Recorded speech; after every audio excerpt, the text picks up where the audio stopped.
सांबा में पुलिस ने 1 लाख रुपए के नोटों के हारों व करीब 45,000 रुपए कीमत की हीरोइन के साथ कश्मीर के एक नशा तस्कर को गिरफ्तार किया है।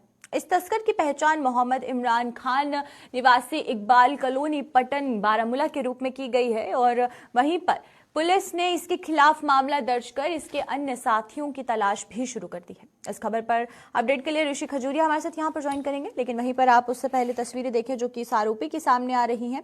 ये बताया जा रहा है कि 45,000 रुपए की कीमत की जो हीरोइन है वो बरामद की गई है और दूसरा अगर बात करें नोटों के हार की तो नोटों के हारों को भी बरामद किया गया है और कुल मिलाकर 1 लाख रुपए की जो कीमत है वो इन नोटों के हारों की बताई जा रही है। और ये भी बताया जा रहा है कि जो नशा तस्कर है ये कश्मीर से ताल्लुक रखता था। कश्मीर के बारामूला में पट्टन कॉलोनी से, पट्टन इलाके से ये ताल्लुक रखता था और उसके बाद से अब आगे की कार्यवाही को अंजाम दिया जा रहा है। इसके पीछे और कौन कौन से लोग शामिल है वो भी पूछताछ की जा रही है। हमारे साथ यहाँ पर ऋषि खजूरिया ज्वाइन कर चुके हैं, तो ऋषि से जानेंगे। ऋषि, पूरी जानकारी क्या कुछ आ रही है और अब इसे गिरफ्तार करने के बाद क्या इसके जो रैकेट है पूरा, इसके पीछे क्या उसके बारे में कोई जानकारी मिल पाई? देखिए, बिल्कुल मैं आपको बता दूं कि जिस तरह से लगातार हीरोइन ड्रग्स को खत्म करने की सांबा की इस समय सांबा पुलिस की कोशिश लगातार जारी है और उसमें कई अहम गिरफ्तारियां पुलिस कर रही है। लेकिन ये जो अभी का मामला सामने आया हीरोइन ड्रग्स स्मगलिंग का, इसमें पुलिस ने इस स्मगलर को गिरफ्तार किया जो कि बारामूला कश्मीर का ये रहने वाला है। इसके पास से काफी मात्रा में जो हीरोइन ड्रग्स है ये बरामद हुई, लेकिन उसी के साथ इसमें मनी गार्लैंड्स भी पुलिस ने जो है वो रिकवर किए हैं, जिसमें 79 की इसका जो नंबर बताया जा रहा है लगभग 1 लाख रुपए के आसपास की कीमत है जो नोटों के हार रहते हैं। तो अब पुलिस ने इन तमाम चीजों को अपनी कस्टडी में लिया और आगे इन्वेस्टिगेशन भी शुरू कर दी है और ये भी पता लगाया कि आखिर ये जो हारों की चोरी है कहाँ से की है। इसको लेकर कंसर्न अलग अलग पुलिस स्टेशन में जो है वो आप कह सकते हैं कि इंफॉर्मेशन पास कर दी गई है। तमाम अलग अलग पुलिस स्टेशन की जो टीमें हैं वो भी अपनी तरफ से इन्वेस्टिगेशन को शुरू कर चुकी है, लेकिन इसमें कहीं ना कहीं इसने जिस तरह से मनी गार्लैंड्स को चुराया है किसी न किसी एक अलग अलग एरिया से, वहां से लेकर भी पुलिस जो इन्वेस्टिगेशन कर रही है। लेकिन हो सकता है कि एक बड़ा रैकेट होगा जिस रैकेट का पुलिस ने जो है वो शुरुआत में जो है इसको बस किया है। इसमें एक अहम गिरफ्तारी की है, इसमें हार्डकोर क्रिमिनल को गिरफ्तार किया है। तो इसमें कुछ और चीजें भी सामने आएगी। पुलिस ने अलग अलग सेक्शन जो वो लॉन्च किए हैं।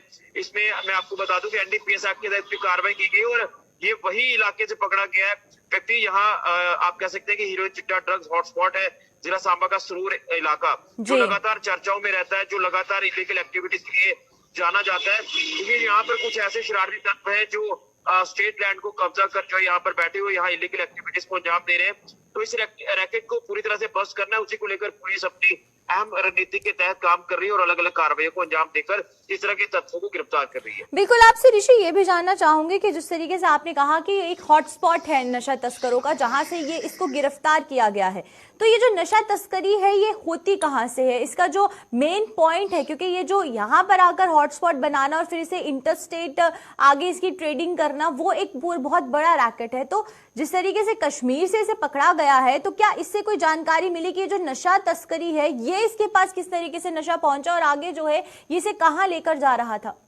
देखिए, चंद गिने चुने कुछ ऐसे शरारती तत्व हैं जो यहाँ पर इलीगल तरीके से बसे हुए हैं, इलीगल काम वो कर रहे हैं। इनका जो लिंक है ये इंटरस्टेट स्मगलर्स के साथ बना हुआ है, लोकल एंड के स्मगलर के साथ बना हुआ है। ये बाहरी राज्यों से आप कह सकते हैं या कश्मीर के अलग अलग इलाकों से कह सकते हैं कि यहाँ पर जो नशे की खेप है ये यहाँ पर पहुंचाई जाती है और फिर आगे यहाँ से जो है इसकी सप्लाई की जाती है। यानी अलग अलग पार्ट्स में जो ये जो खेप है ये भेजी जाती है।